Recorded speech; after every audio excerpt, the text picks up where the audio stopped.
매주 금요일 재무 엑스파일 전담반 두 분 함께합니다. 안녕하세요. 네, 안녕하세요. 멀더 이재환입니다. 네, 안녕하세요. 스칼렛 정지윤입니다. 자, 오늘은 어떤 이야기를 좀 나눠볼까요? 네, 최근에 상담했던 분들 중에 돈을 어떻게 모아야 하나요? 라고 묻는 분들이 많았는데요.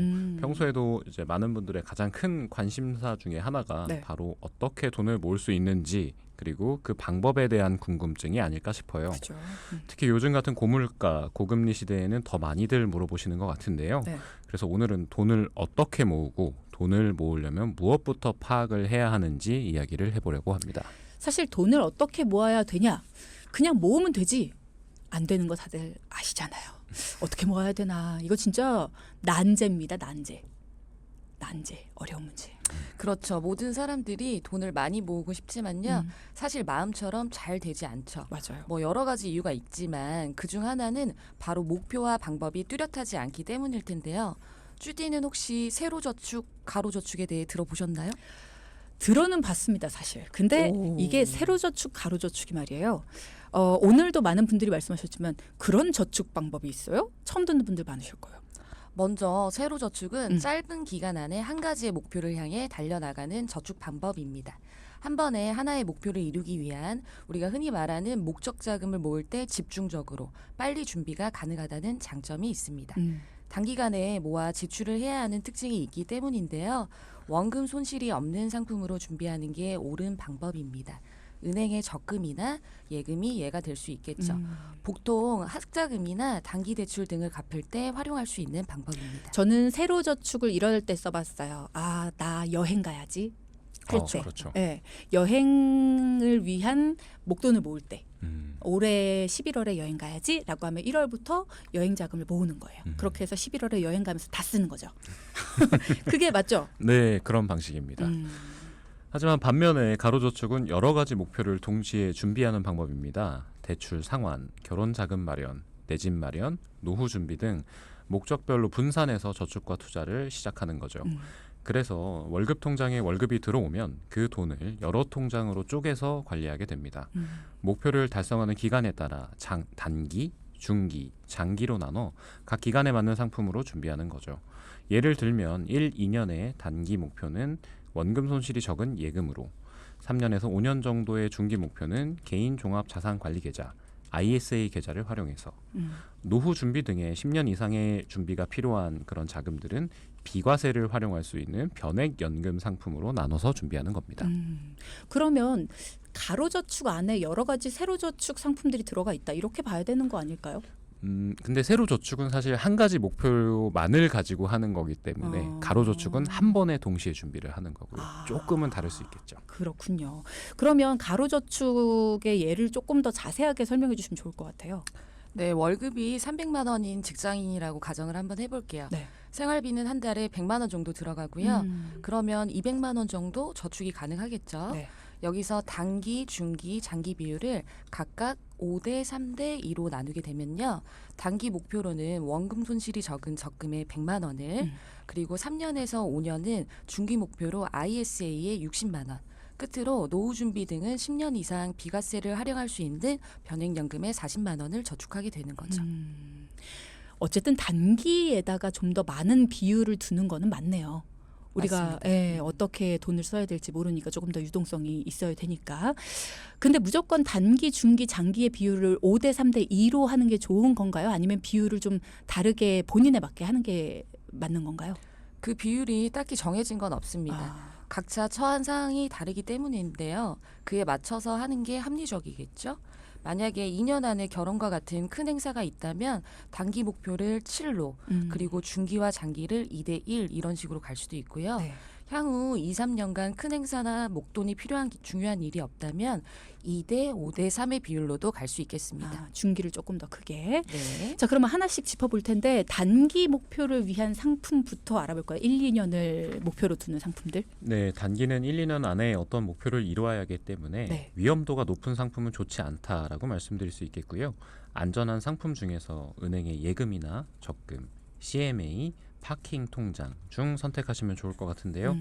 예금이나 적금은 우리 동기분들도 잘 아실 테니까 CMA에 대해서 먼저 한번 살펴보겠습니다.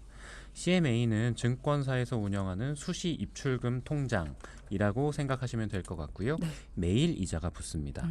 요즘 기준으로 보면 대부분 3.3%에서 3.5%의 이율을 갖고 있어요. 이 이율은 연 이율이기 때문에 대략적으로 하루에 0.01%씩 이자가 붙겠네요. 그리고 파킹 통장은 최근에 뜨고 있는 은행 상품인데요. 파킹, 즉 주차를 하는 것처럼 언제든 넣었다가 뺐다가 할 수 있는 수시 입출금 통장입니다. 요즘 기준으로 연이율 3.5%에서 최대 4%까지 주는 회사들도 있어요. 하지만 가입할 때 여러 가지 조건을 달아놓는 경우가 있으니 잘 살펴보셔야 하는데요. 첫 가입, 한도 제한, 카드 실적, 자동 이체 등의 조건이 걸려 있을 수 있고요. 네, 맞습니다. 이자 지급 방식도 매일 지급, 월 지급, 분기 지급 등으로 다를 수 있어요. 또 금리 상승기에 이자가 오를 때 이미 가입해 있던 파킹 통장의 이자도 올려주는 게 아니고요. 새로 가입을 해야 하니까요. 이 부분도 꼭 기억해 두시면 좋을 것 같습니다. 근데 파킹 통장이라고 이름은 붙어 있지만 우리가 그냥 평소에 쓰는 예금 출금 통장들도 네. 입출금 통장 그런 것들도 그냥 언제든지 넣었다 뺐다가 할 수 있는 수시 입출금 통장이랑 똑같잖아요. 근데 네. 왜 파킹 통장을 따로 이렇게 명시하는 거예요? 이제 이자가 붙는 방식이 좀 다르기 때문인데요. 은행의 일반 수시 입출금 통장은 그 돈이 90일이 묶여 있어야 91일째 이제 이자가 나와요. 근데 이제 이런 파킹 통장이나 CMA 같은 경우는 매일 이자가 붙으니까 그런 부분이 좀 다를 수 있겠죠. 그럼 무조건 이런 쪽에다가 돈을 넣는 게 좋네요. 매일 일단은 붙으니까. 뭐 그렇죠. 매일매일 붙으니까.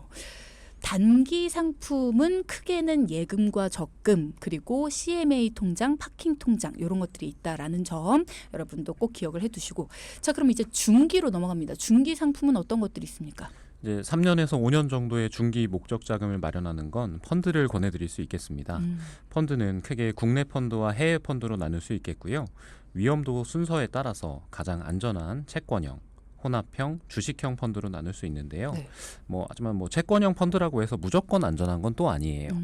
이제 채권 중에서 위험한 채권으로 분류되는 예를 들어서 투자 주의 등급에 투자하는 하이일드 채권형 펀드 같은 거는 위험도가 좀 다소 높으니 좀 주의해 주셔야겠고요. 혼합형은 말 그대로 채권과 주식이 3대7 혹은 5대5와 같은 비율로 나뉘어져 있는 걸 말하고요. 네. 주식형은 주식 100%로 구성된 펀드를 말합니다.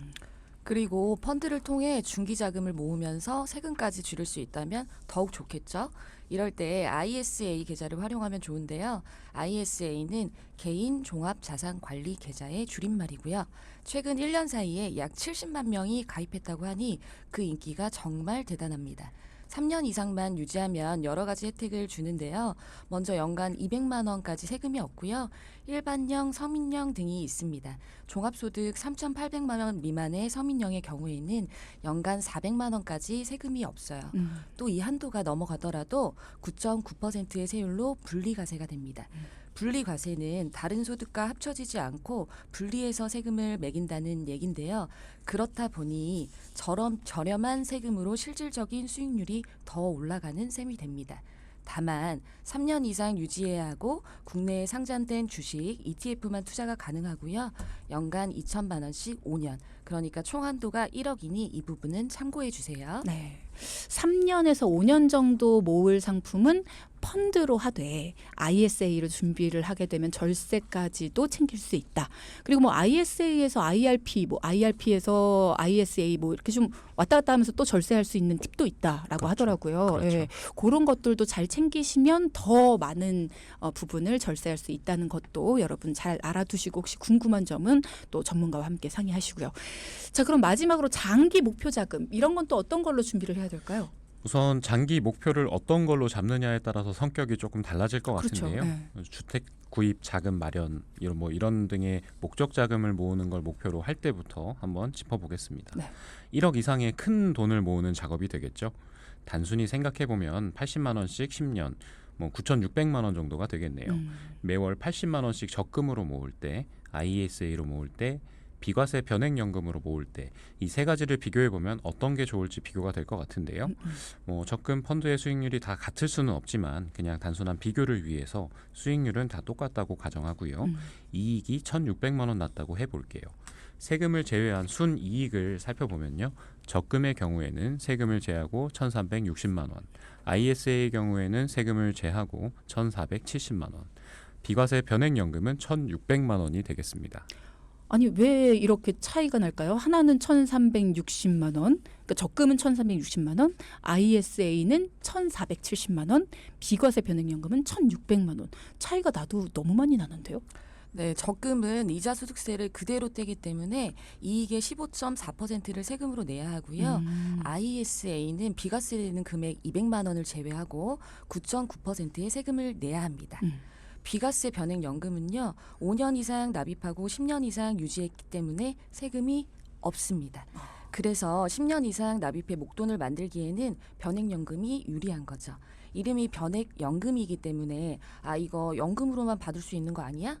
혹시 나는 뭐 연금 필요 없어 안 들래 라고 하시는 분들도 있거든요. 네. 사실 이름만 변액연금이지 이게 훌륭한 재테크 수단이 되기도 합니다. 5년 이상 납입하고 10년 이상 유지 그리고 월 납입한도 150만 원 이내라면 여기서 발생하는 모든 이익에 대해서는 세금이 없어요. 종합소득세에도 포함되지 않고요. 건강보험료에도 영향을 미치지 않습니다. 이름이 변액연금 보험이지만 연금으로만 받을 수 있는 게 아니다. 언제든지 중도 인출이 가능해서 목돈이 필요한 경우에는 이용을 할 수가 있다라는 점. 그리고 또 5년 이상 납입을 하고 10년 이상 유지하고 월 납입 한도 150만 원 이내다라고 하면 이익에 대한 세금도 없다라는 점을 다시 한번 짚어주셨습니다. 자, 이번엔 두 분을 만나서 고민을 해결하신 분들의 이야기를 들어볼 차례입니다. 오늘 만나볼 분은 어떤 고민을 가지고 두 분을 만나셨는지 자, 사연부터 들어보죠. 안녕하세요. 저는 의정부에 살고 있는 40대 중반 직장인입니다. 저희는 5살 딸, 3살 아들이 있는 맞벌이 부부입니다. 요즘 아이들이 커가면서 집을 좀 넓히고 싶다는 생각이 계속 들고 있습니다. 중학교에 들어갈 때쯤이 되면 각자 방이 하나 있어야 하지 않을까 해요. 아무래도 둘 다 맞벌이를 하다 보니 생각만 그냥 계속 하게 되네요. 방송 들으면서 우리 집에도 저축 여력이 있는지 한번 알아보고 싶어졌고 만약 여윳돈이 생기면 10년 뒤에 집을 좀 넓히고 싶습니다. 전문가님의 도움이 절실합니다. 네, 딸과 아들을 키우는 맞벌이 부부이신데요. 아무래도 아이들이 커가면서 각자 방이 좀 있었으면 좋겠다라는 생각을 하고 계시고 집을 좀 넓히고 싶다. 부모가 된 입장에서 그렇게 안 해주고 싶은 분이 어디 있으시겠습니까? 용기를 내주셨는데 두 분 전문가님이 직접 만나서 어떻게 상담을 해주셨는지가 궁금하네요. 일단 만나보니까 어떤 얘기를 해주시던가요? 네, 먼저 언제쯤 집을 넓히실 계획인지 또 자금이 얼마나 필요한지 여쭤봤는데요. 네. 지금부터 대략 10년 후 그리고 2억 원 정도가 필요하다는 말씀을 주셨습니다. 그래서 사연자분이 원하는 기준의 아웃라인을 가지고 플랜을 짜보려고 했는데요. 플랜을 짜기 위해선 우선 현재 수익과 지출에 대해 파악하는 작업을 해야 했습니다. 그렇군요. 자, 요 얘기 좀 길어질 것 같으니까 4부로 일단은 넘겨서 전체적인 솔루션은 4부에서 들어보기로 하고 일단은 궁금증을 보내주신 분이 계세요. 오늘 1, 2부 시작하자마자 궁금하다라고 하면서 이 얘기를 보내주셨는데 듣고 계시려나 모르겠습니다. 임명숙님. 일단은 10월 7일에 만기가 되는 예금 상품이 있으시대요. 근데 이거를 연금으로 돌리려고 알아보니까 20년 보증형으로 153만 원이 나온다고 하시네요. 이거보다 좀 나은 상품이 있을까 해서 궁금해서 전문가 도움 요청합니다. 이런 말씀을 주셨는데 요거 혹시 답변 가능할까요? 네, 가능합니다. 우선 이제 저희가 지금 알고 있는 상황 자체는 한 달에 153만 원씩 20년 보증이 된다라는 부분인데요. 우선 먼저 확인해 보셔야 될 점은 20년이 끝난 후에는 어떤가를 확인해 보시는 게 좋을 것 같아요. 이제 여러 상품들이 있겠지만 대부분 20년 전 앞에 20년 동안 좀 2배로 지급하는 연금 뭐 이런 상품들이 많거든요. 그렇게 되면은 이제 후에 20년 동안은 좀 적게 받을 수밖에 없잖아요. 그래서 그런 부분을 먼저 확인을 해보시면 좋을 것 같고요. 네. 또 20년이 지나고 나서 끝나는 건지 아니면 종신 지급형인지 그런 것도 한번 살펴볼 필요가 있을 것 같습니다.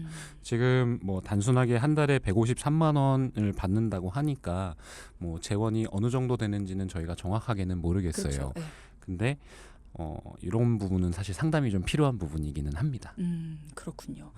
이거보다 좀 더 좋은 상품이 있을까요? 라고 하시는데 지금 가지고 있는 상품에서 연금으로 돌린다라고 하시는 거 보니까 여기에서 연계된 연금 상품이 있는 것 같은데 다른 걸로 혹시 연금을 돌렸을 때는 뭐 손해보거나 하는 건 없어요?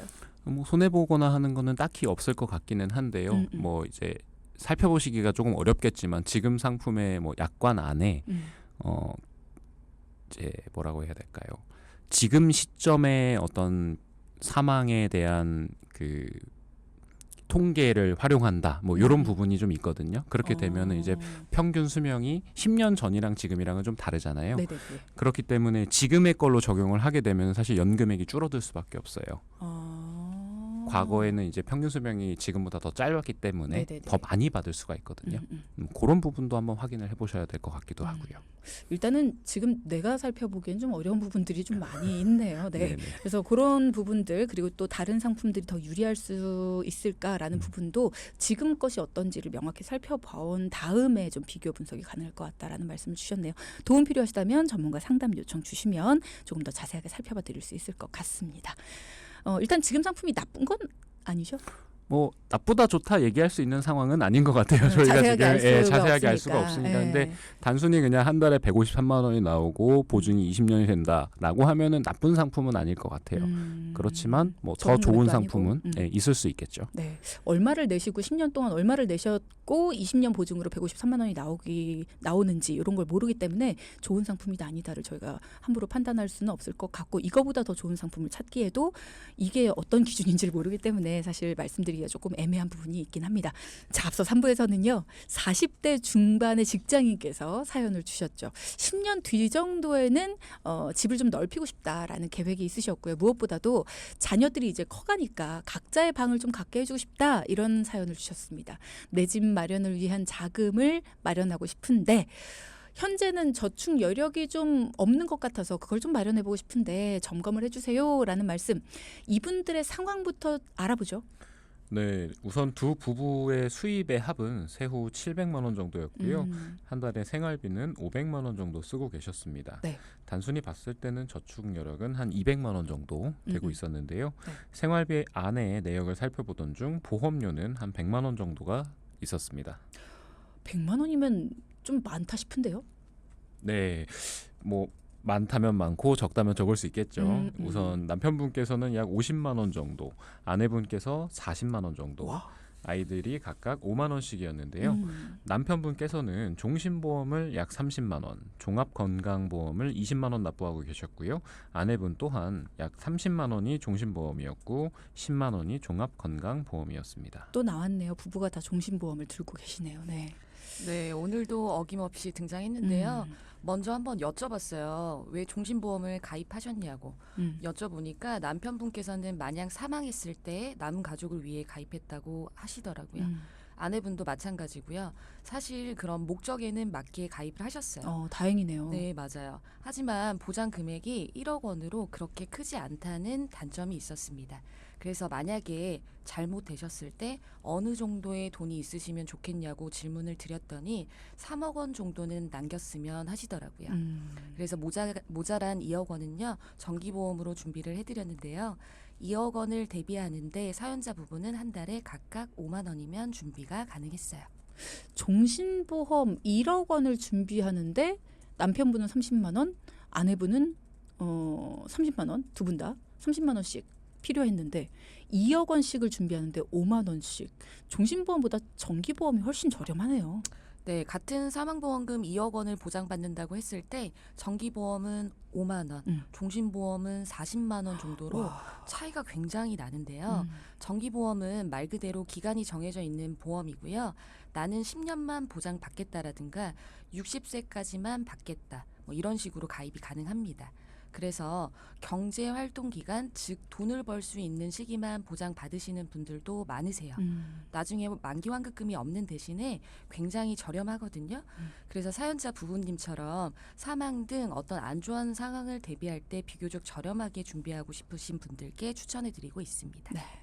그리고 종신보험은 이미 10년 이상 유지를 하고 계셨고 납입 만기가 7년 정도밖에 남지 않아서 유지를 권해드렸어요. 다행히도 별다른 특약이 없었기 때문에 조정할 필요는 없었습니다. 별다른 특약이 없어서 조정할 필요가 없었다. 이게 무슨 의미예요? 종신보험은 생명보험사에서 판매하는 상품인데요. 네. 생명보험사의 보험은 주계약과 특약으로 구성이 되어 있어요. 대부분의 주계약은 사망을 보장하고요. 특약은 암, 뇌출혈 등 질병을 보장합니다. 종신보험을 살펴보다 보면 대부분 주계약은 적고 특약은 엄청 많이들 가입하신 경우가 있는데요. 이게 무슨 말이냐면 간혹 이제 가입을 할 때 종신보험을 건강보험처럼 준비를 시킨 거죠. 요즘에야 이제 생명보험사의 특약도 보장 범위가 좀 넓고 손해보험사와 크게 다르지 않지만 예전 생명보험사의 특약은 보장 범위가 좀 좁기 때문에 상담하다 보면 대부분 특약 해지나 조정을 권해드렸었습니다. 그동안에 우리 청취자분들의 사연 속에서 종신보험을 가지고 계시면 대부분은 다 정리를 해드렸는데 오늘은 정리를 안 했습니다. 이유는 이분들이 목적에 맞게 가입을 하셨기 때문이에요. 원래 종신보험의 목적을 가지고 종신보험을 가입하셨고 원래부터 이런 건지 알고 가입을 하셨는데 굳이 어머 왜요? 비싸잖아요. 아유 이럴 필요가 없잖아요. 알고 가입하신 건데 그렇기 때문에 쭉 납입은 하시고 부족하다고 생각하신 부분에 대해서만 추가로 가입을 하시도록 했어요. 그럼 나머지 종합건강보험은 어땠습니까? 종합건강보험은요. 암, 뇌혈관 질환, 허혈성 심장 질환, 수술비 등 탄탄하게 구성되어 있었고요. 납입도 20년 납으로 적당했습니다. 네. 그리고 두 분의 경우에는 가입하고 몇 해 지났을 때 각각 혈압약을 복용하기 시작하셨고요. 수술을 하셨기 때문에 새로 가입하는 데는 어려움이 있어서 지금 갖고 계신 보장 정도면 충분했기 때문에 유지를 권해드렸습니다.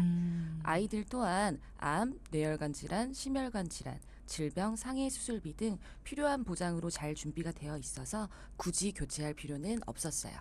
다행이네요. 건강하실 때 가입을 하신 상태여서 일단은 뭐 사연자분의 보험 중에서 바꿔야 될 부분은 교체해 주시고 보장이 좋은 보험들은 유지를 권해 주시고 자 그러면 내 집 마련을 위한 자금 이거가 좀 걱정이긴 합니다. 일단은 줄여 놓은 데가 없어서 어떻게 됐나요?